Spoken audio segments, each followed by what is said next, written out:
Companies అనేటివి ఎందుకు వాళ్ళ షేర్స్ని షేర్ మార్కెట్లో అమ్ముతుంది? అసలు ఒక షేర్ అంటే ఏంటి?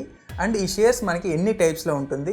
అండ్ ఈ షేర్స్ కొనడం వల్ల మనకి ఎలాంటి బెనిఫిట్స్ ఉంటుంది? ఈ వీడియోలో షేర్ మార్కెట్లో ఉన్న అన్ని టైప్స్ ఆఫ్ షేర్స్ గురించి నేను ఎక్స్ప్లెయిన్ చేస్తాను. హాయ్ ఫ్రెండ్స్, నా పేరు Ashok. Welcome to finance with Ashok. Companies అనేటివి ఎందుకు వాళ్ళ షేర్స్ని షేర్ మార్కెట్లో అమ్ముతారంటే వాళ్ళ యొక్క ఆర్థిక అవసరాలని పూర్తి చేసుకోవడం కోసం. ఉదాహరణకి ఒక కొత్త బ్రాంచ్ ఓపెన్ చేయడం కోసం అయి ఉండొచ్చు, లేదంటే ఉన్న బ్రాంచ్ని ఇంకా ఎక్స్పాండ్ చేయడానికి కోసమో, లేదంటే R&D కోసం డెవలప్ చేయడం కోసం, లేదంటే ఒక కొత్త ప్రోడక్ట్ని డెవలప్ చేయడం కోసం, ఇలాంటి వాటి కోసం వాళ్ళ షేర్స్ని షేర్ మార్కెట్లో అమ్ముతారు. ఇలా షేర్ మార్కెట్లో అమ్మడం వల్ల ఆ కంపెనీకి ఎలాంటి బెనిఫిట్ ఉంటుందంటే ఆ షేర్స్ ద్వారా వచ్చిన డబ్బుల్ని తిరిగి వాళ్ళు ఇన్వెస్టర్స్కి ఇవ్వాల్సిన అవసరం లేదు.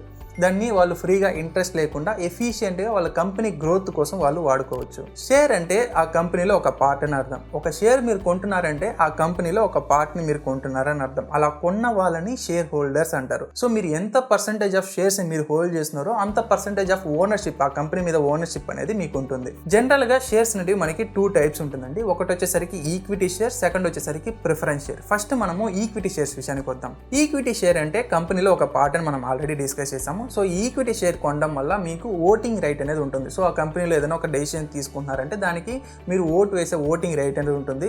ఆ కంపెనీ యొక్క బోర్డ్ ఆఫ్ డైరెక్టర్ని కూడా మీరు ఓటింగ్ ద్వారా ఎలెక్ట్ చేసుకోవచ్చు. ఈ ఈక్విటీ షేర్స్ కొనడం వల్ల ఇన్వెస్టర్స్కి 2 టైప్స్ ఆఫ్ బెనిఫిట్స్ ఉంటుంది. ఒకటి వచ్చేసరికి డివిడెండ్స్, అంటే ఆ కంపెనీలో వచ్చిన ప్రాఫిట్ని ఈక్వల్గా షేర్ హోల్డర్స్కి డివైడ్ చేసి ఇవ్వడాన్ని డివిడెండ్ అంటారు.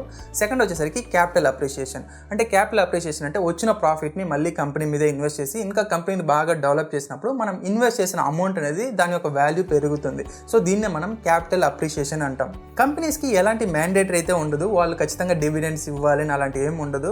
వాళ్ళ అమౌంట్ని వాళ్ళ కంపెనీ గ్రోత్కి కూడా యూజ్ చేసుకోవచ్చు. ఒక ఇన్వెస్టర్గా మీకు ఏదన్నా రెండిట్లో ఏదన్నా ఒక బెనిఫిట్ అనేది వస్తుంది. డివిడెండ్ ద్వారా వస్తుంది, లేదంటే క్యాపిటల్ అప్రిషియేషన్ ద్వారా మీకు బెనిఫిట్ అనేది వస్తుంది.